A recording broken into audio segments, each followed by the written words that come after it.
할렐루야.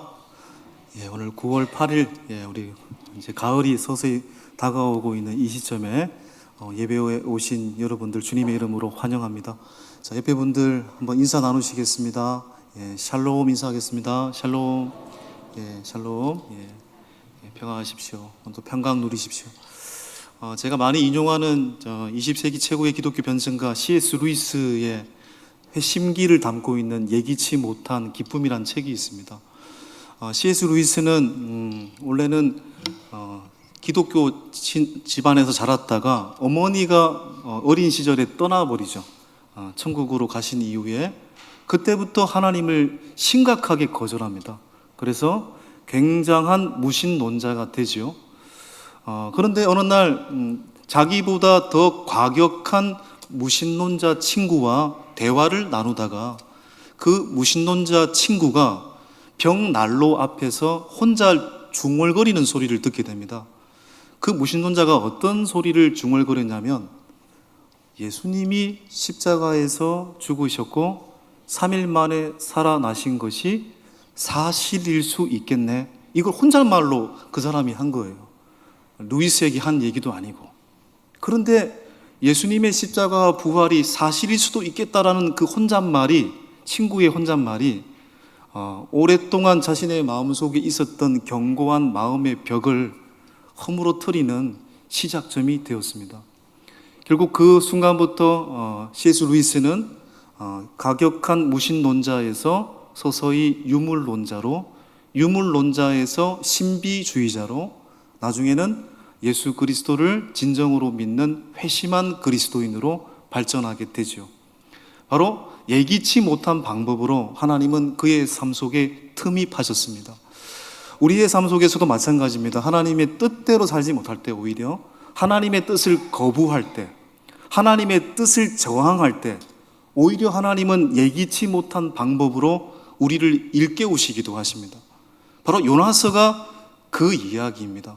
요나는 하나님을 믿는 사람인데, 조금 후에 보겠습니다만은 믿지 않는 이방인들이 야, 네가 하나님께 기도해야지라고 그 말을 듣습니다. 여러분, 요나서의 이 본문은 제가 4년 전에 요나서 강해를 한 적이 있습니다만은 오늘 이 한 번으로 이렇게 하나님, 함께하신 하나님이라는 관점에서 보려고 합니다. 요나는 어떤 시대의 사람이었을까요? BC 760년에 이스라엘 역사 속에서 가장 번성한 시절이었습니다. 그러나 영적으로는 가장 타락한 그 영적인 시대에 바로 여로보암 2세의 왕이 그런 왕이었거든요. 바로 그 시절에 하나님의 말씀이 아미떼의 아들 요나에게 임했습니다. 바로 그 장면이 1장 1절 3절까지인데요. 한번 읽어보겠습니다. 여호와의 말씀이 아미떼의 아들 요나에게 임하니라. 너는 일어나서 저 큰 성읍 니느웨로 가서 그것을 향하여 외치라. 그 악독이 내 앞에 상달되었음이니라 하시니라. 그러나 요나가 여호와의 얼굴을 피하려고 일어나 다시스로 도망하려 하여. 하나님은 요나에게 악독이 가득한 아수르 니느웨로 가서 외치라고 했습니다. 근데 요나는 하나님 명령을 의도적으로 거부하고 그 반대 방향 어디로 갑니까? 다시스로 가죠. 우리는 이렇게 질문할 수 있습니다. 어떻게 하나님의 선지자가 하나님의 말씀을 거부할 수 있을까? 그렇게 질문할 수 있습니다. 그러나 그 질문을 하기 전에, 요나를 비판하기 이전에 요나가 이렇게 할 수밖에 없었던 인간적인 이유를 한번 볼 필요가 있습니다. 크게 보면 두 가지 이유 때문입니다. 여러분, 요나는요, 유일하게 이스라엘 사람인데 이방 민족에게 가서 복음을 전파하라고 명령을 들은 사람입니다. 이 시대는 오늘과 같이 선교사님이 파송되고 다른 나라로 가서 복음을 전하는 시대가 아닙니다. 이 시대는 이스라엘 민족과 이방 민족은 굉장히 분명한 선을 긋고 있는 시기였기 때문에 이방 민족에게 복음을 전한다는 이 자체가 불신앙적인 요소가 있었던 시절입니다. 그러니까 요나는 갈 수가 없는 것입니다. 그리고 두 번째 이유가 진짜 이유겠죠. 아수르 니느웨는 요나에게, 이스라엘 민족에게 어떤 민족입니까? 원수 민족이죠. 우리로 치면은 일제시대 때 일제를 의미하는 것입니다. 여러분, 이 당시에 BC 8세기에 이 아수리아 제국의 아수르의 왕이 누구였냐면 살만에셀 3세입니다. 살만에셀 3세는 어떤 왕이었냐면 포로들을 그냥 잡아들이지 않습니다. 사지를 절단하고 혀를 뽑아내고 살아있는 채로 피부 가죽을 벗기고 심지어는 어린아이들까지 무참하게 죽였던 왕이 살만에셀 3세 왕입니다. 그런 왕을, 그런 테러리스트와 같은 나라를 어떻게 거기에 가서 하나님의 말씀을 선포할 수 있습니까? 요나의 입장에서는 이해가 되지 않는 장면이기 때문에 하나님의 말씀을 의도적으로 거부하고 다시스로 간 것입니다. 그래서 3절에 보시면 3절 하반절에 여호와의 얼굴을 피하여 그들과 함께 다시스로 가려고 배 삭슬 주고 배에 올랐더라. 의도적으로 하나님의 얼굴을 피하려고, 배 밑에 내가 들어가면 하나님 안 보시겠지라고 생각하고 다시스로 가는 배 가운데서도 가장 배 밑에 위치했습니다. 그런데 하나님은 어떤 분이십니까? 이런 의도적인 하나님의 뜻을 거부한 요나를 끝까지 추적하시는 하나님이시죠. 배 밑에 있다고 하나님이 모르실까요?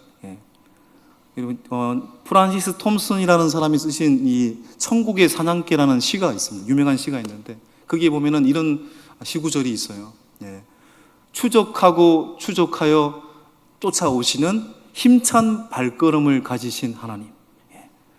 힘찬 발걸음으로 우리를 추적하시는 하나님이래요. 그러니까 우리는 하나님의 낯을 피해서 어디로부터도 피할 수 없는 존재입니다. 여러분, 성경이 말하는 진실 중에 하나는 내 기준으로 보면 하나님은 꼭 좋은 하나님만은 아닙니다. 내 기준으로 본다면 우리는 어떤 하나님을 기대합니까? 내 요구대로 들어주시는 하나님, 내 욕망대로 움직이시는 하나님을 우리는 기대하죠. 그런데 대개 하나님은 그렇게 움직이시지 않습니다. 왜냐하면 하나님은 어떤 하나님이시기 때문에 나의 하나님이시기도 하시지만 우리의 하나님이기도 하시기 때문입니다. 여러분, 탕자의 비유에 보면은 누가복음 15장에 여러분 아버지의 재산을 반이나 갖고 갔다가 다 날리고 아버지 집으로 돌아오는 둘째 아들, 그 둘째 아들을 품어주시는 아버지. 그런데 그 모습을 보고 있는 첫째 아들은 이해가 됐을까요? 나는 아버지 말씀대로 순종하고 아버지 말씀대로 일하고 아버지가 주시는 대로 밥 먹고 아버지가 하라는 대로 일했는데 나는 이렇게 환영해 주지 않으면서 내 동생은 재산 반까지 날리고 왔는데 어떻게 그 동생을 위해서 잔치를 배설할 수 있느냐? 첫째 아들의 입장에서는 이해할 수 없는 아버지죠. 마태복음 20장의 포도원 품꾼의 비유를 보면은 알다시피 아침 6시에 나와서 일하는 노동자가 있었습니다. 그 노동자는 열심히 일을 하고 한 데나리온이란 품삯을 받았지요. 그런데 오후 5시에 온 노동자도 똑같이 한 데나리온을 주인이 주잖아요. 이른 아침부터 일했던 6시부터 나와서 일했던 이 노동자가 이 주인을 이해할 수 있을까요? 이해할 수가 없습니다. 우리는 100% 십자가를 이해할 수 없습니다. 여러분, 예수님이 십자가를 지시고 난 뒤에 십자가는 용서와 사랑과 화해의 메시지가 된 거지, 예수님이 십자가를 지기 전에는 십자가는 극악무도한 자에게 내렸던 최고의 징벌이었습니다. 그런데 예수님이 십자가를 지셨다, 이해할 수가 없죠, 우리의 이성으로는. 그런데 그 십자가가 하나님이 얼마나 인간을 사랑하시는지, 인간을 얼마나 사랑하시는지를 보여주는 극진한 사랑이라는 것을 우리는 알게 되잖아요. 하나님 방법을 우리는 이해할 수가 없습니다. 하나님은 하나님 당신의 뜻을 이루기 위해서 때로는 우리의 이해 너머의 방법으로 하나님의 뜻을 이루시는 분이십니다. 요나도 그걸 이해할 수가 없는 거죠. 요나의 이야기에서 놀라운 점은, 요나는요, 여러분, 요나라는 사람의 뜻이 물론 비둘기란 뜻도 있습니다만은 이 한글로도 의미가 있는 것 같아요. 요나는 누구의 이야기일까요, 여러분? 요나는 누구의 이야기일까요? 나의 이야기입니다. 요나잖아요. 요나. 나의 이야기입니다. 요나의 이야기에서 놀라운 점은 요나는 정확하게 하나님의 뜻을 알고 있었습니다. 정확하게 알고 있는데 하나님의 뜻을 거부했어요. 그러니까 이걸 보면 불의한 사람보다 하나님을 믿는다고 자처하지만 하나님 뜻대로 살지 않는 자가 오히려 어려운 사람이에요. 오히려 본능적으로 사는 사람보다 도덕과 윤리를 가진 인간이 더 변화되기가 쉽지 않습니다. 로마서에서도 세 부류의 인간이 있잖아요. 본능적인 인간, 윤리 도덕적인 인간, 영적인 인간. 누구나 다 영적인 인간이 되어야 되죠. 그런데 세상의 사람들은 두 부류로 나눌 수 있잖아요. 본능적인 인간과 윤리 도덕적인 인간. 진짜 어려운 집단은 윤리 도덕적 인간입니다. 내가 옳다라고 여기는 사람들이니까. 요나가 그런 입장에 있는 사람 아닙니까? 스스로 의롭다라고 생각하는, 의도적으로 하나님의 뜻을 어기고 다시스로 가는 배를 탔던 요나. 그리고 이 요나 때문에 다시스호라고 부릅시다. 다시스호를 하나님께서 넘어뜨리기 위해서 풍랑을 일으키죠. 불순종한 요나 때문에 하나님이 바다에 풍랑을 일으킵니다. 이 풍랑 앞에서 배는 난파될 위험에 처했죠. 여러분, 요나가 탄 배에는 누가 타고 있었습니까? 요나가 배 맨 밑에 잠을 자고 있었습니다. 그리고 그 배에는 선장이 있었겠고 선원들이 있었겠고 일반 이방인들이 타고 있었겠죠.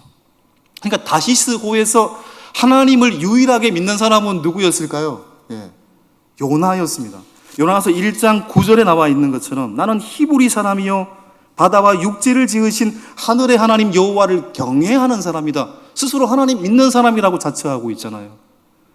그런데 여러분, 하나님을 유일하게 믿고 있는 요나, 그런데 그 요나 때문에 뭐가 생긴 겁니까?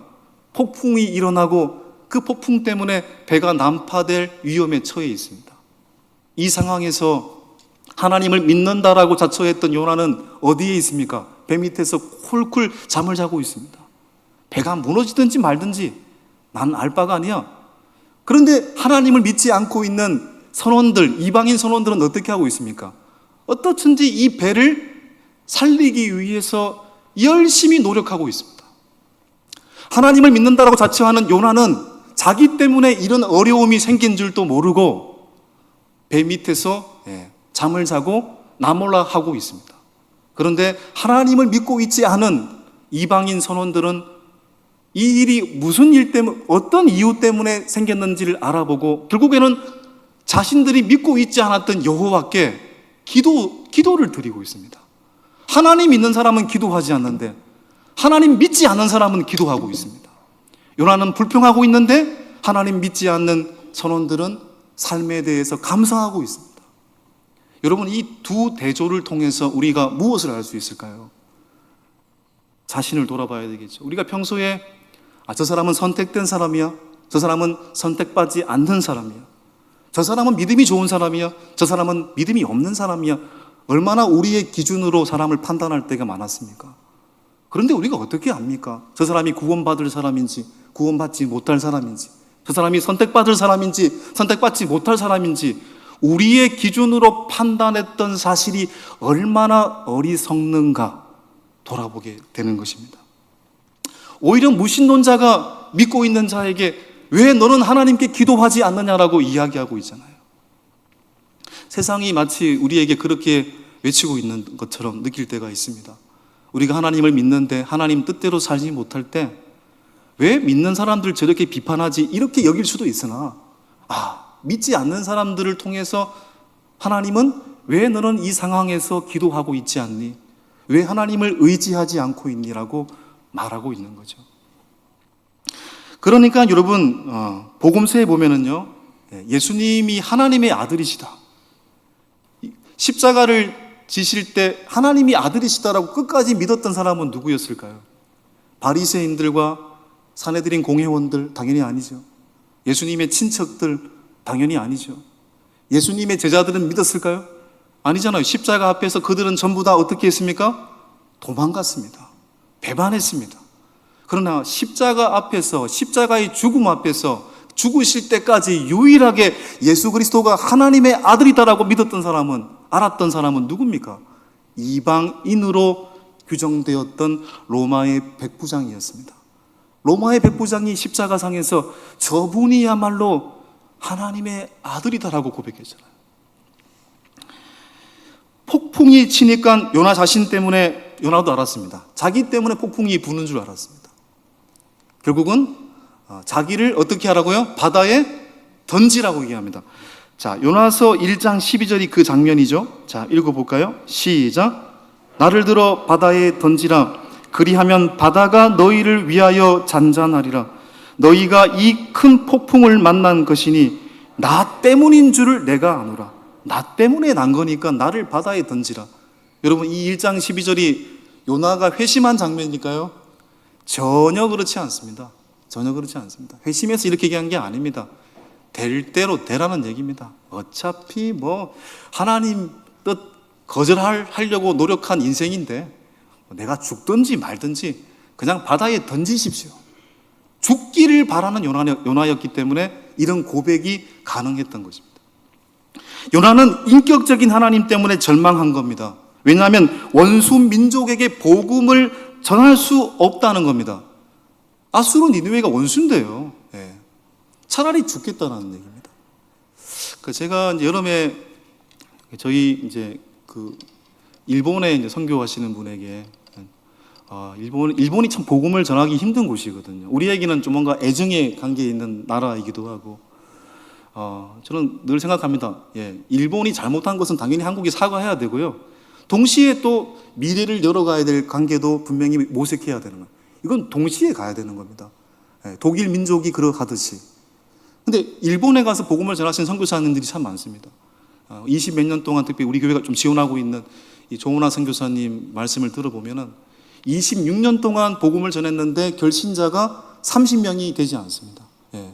1년에 한 번 믿을까 말까예요. 일본 사람들은 왜 그러냐면 유일신을 믿을 수 있는 구조가 아니거든요. 많은 신을 믿을수록 좋다고 믿는 사람들이고, 일본에서 기독교인이 되면은 왕따가 됩니다. 이런 사회적 분위기가 있기 때문에 기독교인이 된다는 건 쉽게 말해 희생을 각오하는 것입니다. 그러니 일본의 기독교인 0.6%는 철저한 기독교인일 가능성이 높습니다. 그런데 그래도 주의 복음을 전해야 되잖아요. 그런데 문화적인 콘텐츠로 그들에게 그래도 1대1은 아니지만 문화적인 방법으로 복음을 많이 전하거든요. 그런데 이제 선교센터 이런 부분들이 좀 갖추어져야 되는데 어렵다고 해서 제가 목적 헌금 중에 좀 많은 헌금을 드렸었습니다. 참 너무 귀하니까요. 우리가 할 수 없는 일을 하니까요. 우리에게는 원수 민족일 수도 있으나 하나님의 입장에서는 사랑해야 될 민족이니까요. 당연히 도와야죠. 요나도 이런 관점을 가졌으면 얼마나 좋았을까요? 여러분, 요나는 하나님을 믿는다고 자처하는 요나 같은 사람은요, 이런 요나는 하나님이 아니면 요나를 구할 수가 없어요. 내가 하나님을 믿는데 하나님 말씀에 순종하지 않는다? 이런 사람은 하나님만이 이를 구해 줄 수 있는 거죠. 그래서 하나님이 이런 도덕적, 윤리적 인간의 인간성으로 가득 찬 요나를 구하기 위해서 요나서를 보면은 크게 두 가지 방법으로 요나를 깨우치시려고 하시잖아요. 첫 번째 방법이 뭡니까? 요나로 하여금 어디에 들어가게 하십니까? 큰 물고기에 들어가게 하시잖아요. 큰 물고기를 예비하셨습니다. 그리고 나중에도 말을 안 들으니까 하나님이 요나서 4장에 보면은 또 뭘 예비하십니까? 박넝쿨을 예비하시고 벌레를 예비하시고 동풍을 예비하시죠. 이 모든 예비하심은 요나로 하여금 뭘 깨닫게 하려고 하는 것입니까? 요나가 너도 하나님의 은혜 없이는 살 수 없는 자야. 이걸 깨우치려고 하나님이 이걸 예비하신 거죠. 요나가 물고기 뱃속에서 며칠을 지냅니까? 3일을 지나고 난 뒤에 육지에 토해진 후에 다시 요나에게 하나님 말씀이 임합니다. 1장에서 임했던 것처럼 다시 두 번째 하나님 말씀이 임합니다. 자, 그 장면이 요나서 3장 1절에서 2절입니다. 시작. 여호와의 말씀이 두 번째로 요나에게 임하니라. 이르시되 일어나 저 큰 성읍 니느웨로 가서 내가 내게 명한 바를 그들에게 선포하라. 성경에서 하나님의 부르심을 두 번 받은 사람은 요나가 유일합니다. 그렇게 물고기 뱃속에서 통과한 후에 이제는 의도적으로 거절할 수는 없지만 마지 못해서 다시 하나님 말씀 들고 니느웨로 가죠. 마지 못해서. 그리고 40일이 지나면 이 성은 무너질 것이다라고 외칩니다. 하나님 말씀대로 외칩니다. 그런데 여러분, 요나는 이렇게 외치고 나면 니느웨가 40일이 지나기 전에 망할 줄 알았어요. 그런데 이 외침 앞에 어떤 일이 일어납니까? 아수르 니느웨 사람들이 왕으로부터 백성, 심지어는 동물까지 회개합니다. 그리고 하나님은 회개한 니느웨를 어떻게 하십니까? 용서하십니다. 이건 요나에게 너무 충격적인 일이에요. 하나님이 가라고 해서 간 건 맞는데 선포를 하면 망할 줄 알았는데 심지어 하나님이 회개했다고 용서해 주네? 요나의 입장에서는 이건 납득될 수가 없는 일입니다. 충격적이죠. 예수는 역사다라는 책이 있습니다. 실제로 실화죠. 영화로도 나와 있고요, 책으로도 나와 있는데, 시카고의 유력한 신문 기자 리 스트로벨이라는 기자의 이야기입니다. 이 기자는 철저한 무신론자였습니다. 이성만 신봉했던 무신론자였습니다. 그런데 어느 날 자기가 승진이 되었다고 이제 축하하는 가족의 식사 자리에서 자기의 딸이 위급한 상황에 처하게 되죠.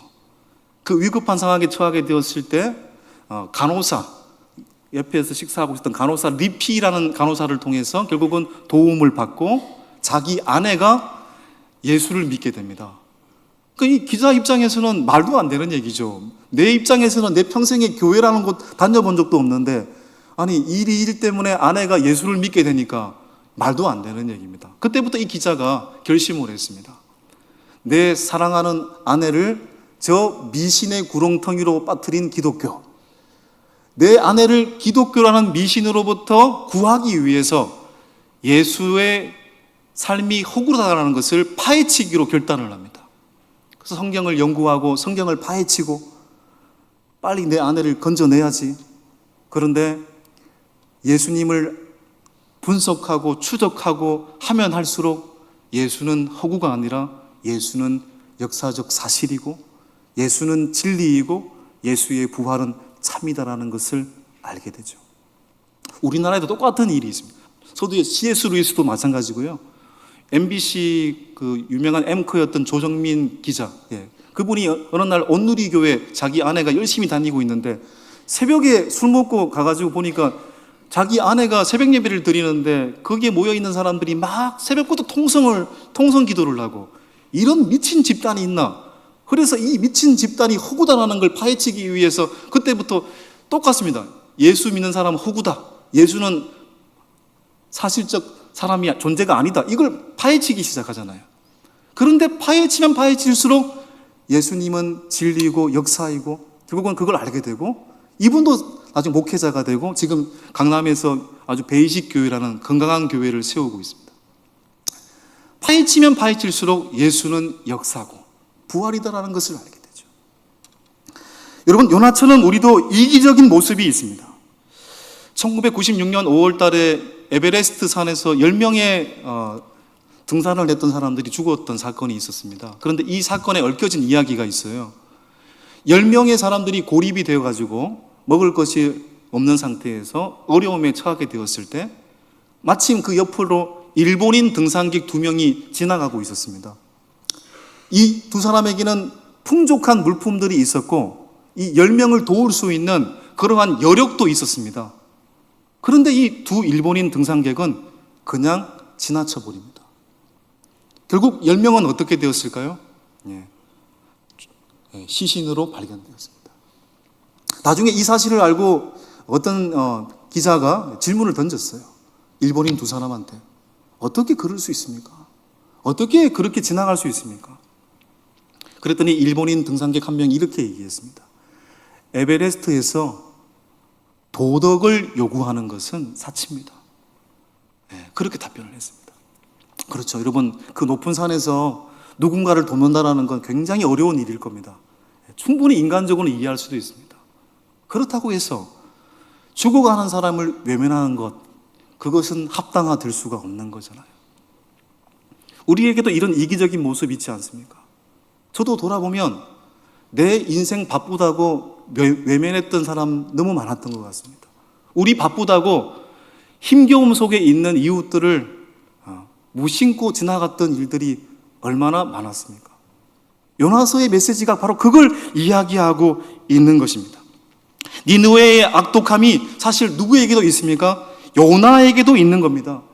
요나가 니느웨처럼 하나님께 반항하는 자신의 마음을 볼 수 있었다면, 니느웨에게 임했던 하나님의 은혜는 자신에게도 임한 하나님의 은혜와 같다라는 것을 조금이라도 알 수 있었다면 달라지지 않았을까요?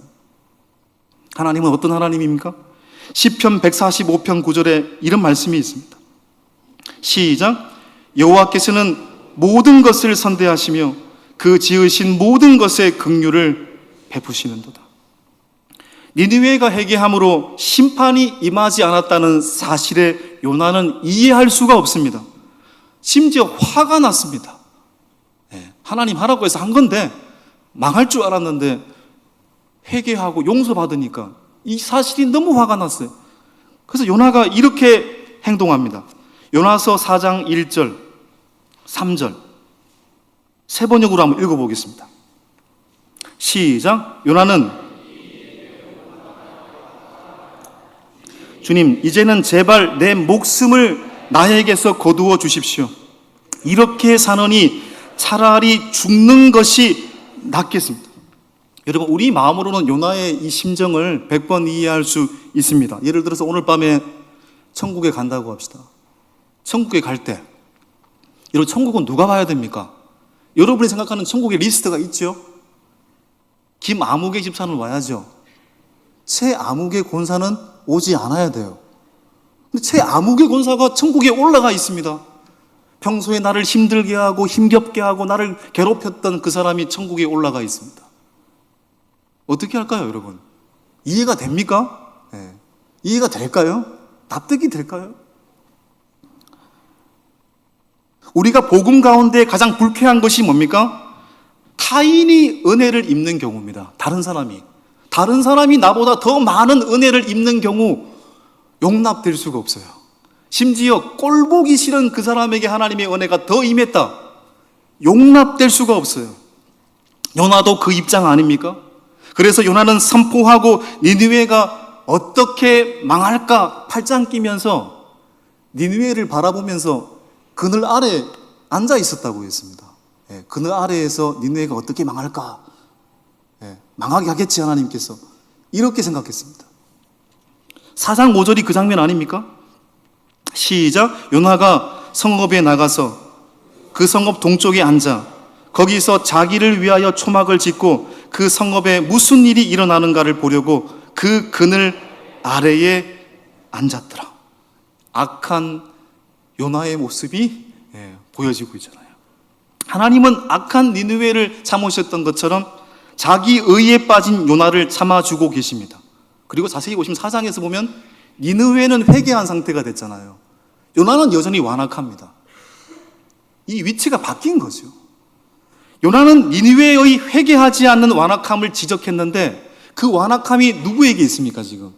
요나 자신에게 있습니다. 요나는 니느웨가 받은 은혜를 못마땅해 하고 있는데 이제는 요나가 그 하나님의 은혜가 필요한 위치에 있습니다. 하나님의 은혜가 요나를 떠받들고 있다는 것을 알게 됩니다. 요나서는 여러분 두 가지 질문을 던지면서 결론을 맺거든요. 정말 중요한 질문입니다. 첫 번째 질문이 뭘까요? 하나님 이렇게 질문을 던집니다. 네가 성내는 것이 옳으냐? 네가 화내는 것이 옳으냐? 질문하십니다.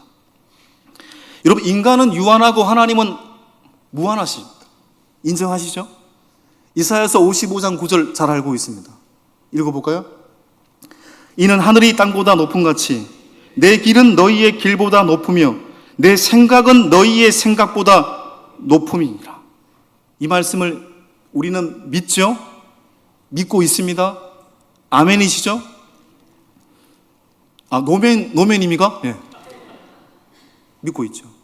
그럼에도 내 생각대로 되지 않을 때, 내가 싫은 사람에게 하나님이 은혜를 주실 때 우리는 하나님의 뜻을 이해할 수 없다라고 하나님을 인정하지 않습니다. 지금 요나가 그런 거잖아요.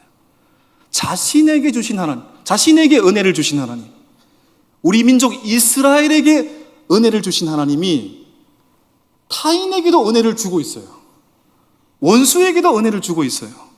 원수 민족 아수르에게도 은혜를 주고 있어요. 그런 하나님 내가 용납하지 못하겠습니다라고 화를 내고 있습니다.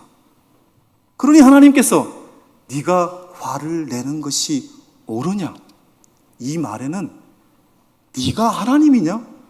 내가 하나님이냐? 여러분 살다 보면 하나님이 아니고 내가 하나님일 때가 너무 많잖아요. 내가 하나님일 때가. 왜 화를 냅니까? 왜 화를 냅니까? 나는 은혜를 받았는데 남이 은혜를 받았다고 왜 화를 냅니까? 그 질문을 던집니다. 두 번째 질문은 뭘까요?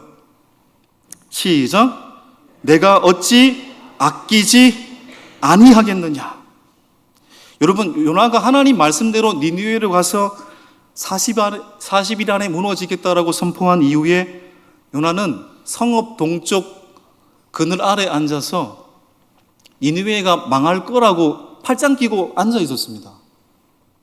그런데 그때 하나님께서 이런 완악한 요나에게 뭘 보내주십니까? 박넝쿨을 보내주시잖아요. 그 박넝쿨로 큰 그늘 아래 요나가 쉬도록 하십니다. 그늘 아래에서 너무 시원합니다. 박넝쿨 그늘 아래에서 너무 기분이 좋았어요. 그런데 그것도 잠시 하나님께서 뭘 보내십니까? 벌레를 보내가지고 그늘이 되었던 박넝쿨을 갉아버리잖아요. 그럼 뭐가 없어집니까? 그늘이 없어집니다. 기분이 안 좋아지기 시작합니다. 그리고 더 나아가서 뜨거운 동풍, 뜨거운 모래바람을 불러일으키십니다. 기분이 최악이 됩니다. 기분이 너무너무 나빠요. 화나 죽겠어요. 그런데 이 순간 하나님께서 뭐라고 말씀하고 계시는 겁니까? 박넝쿨이 죽었다고 네가 화내는 것이 옳으냐? 그랬더니 요나가 뭐라고 얘기합니까? 하나님 화납니다. 화나서 죽겠습니다. 그때 하나님이 다시 요나에게 뭐라고 말씀하십니까? 바로 그 장면이 요나서 4장 10절 11절입니다. 시작. 내가 수고도 아니하였고 재배도 아니하였고 하룻밤에 났다가 하룻밤에 말라버린 이 박넝쿨을 아꼈거든. 하물며 이 큰 성읍 니느웨는 좌우를 분별하지 못하는 자가 12만 명이요 가축도 많이 있나니 내가 어찌 아끼지 아니하겠느냐. 신약 성경에서 가장 타락한 도시는요, 바울이 2차 전도 여행 때 복음을 전했던 오늘날 그리스 고린도 지역입니다. 고린도는 고린디아라는 말은 방탕한 사람들이란 뜻입니다. 고린도란 자체가 방탕한 마을이에요. 그런데 고린도에서 복음을 전할 때 하나님이 바울에게 뭐라고 얘기하십니까? 바울아, 이 타락한 성 중에도 고린도에도 하나님의 사람들이 많음이니라. 이 고린도도 하나님이 아끼신다는 얘기잖아요. 가장 구약에서 타락한 도시인 니느웨도 하나님이 아끼시고 신약에서 가장 타락한 도시인 고린도도 하나님이 아끼시고 그들도 하나님의 동력자가 되기를 원하시고 그들도 하나님의 은혜가 입혀지기를 원하신다는 거잖아요. 여러분, 이 두 가지 질문 이후에 결론이 어떻게 납니까? 네가 성내는 것이 옳으냐? 내가 어찌 그들을 아끼지 아니하겠느냐? 이 말 앞에 요나가 회개했을까요? 안 했을까요?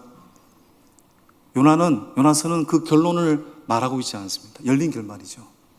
여러분 생각에는 요나가 순종했을까요? 안 했을까요? 정답은 알 수 없죠? 천국에서 따져봅시다. 결론적으로 요나서는 뭘 얘기하는 겁니까? 중간에 말씀을 드렸듯이 요나입니다. 이 두 질문은 요나에게 던지는 질문이 아니고 이 성경을 읽고 있는 우리들에게 던지는 질문인 겁니다. 네가 하나님 뜻대로 순종하며 살겠느냐? 그래서 그들에게도 은혜가 필요함을 말하겠느냐? 아니면 끝까지 완악함으로 하나님의 뜻을 거부하겠느냐? 이 두 길 중에 한 가지 길을 선택할 것을 도전하고 계시는 것입니다. 여러분, 우리는 어떤 길을 선택해야 될까요? 끝까지 완악한 마음으로 하나님 말씀 앞에 내 생각을 내세울 겁니까?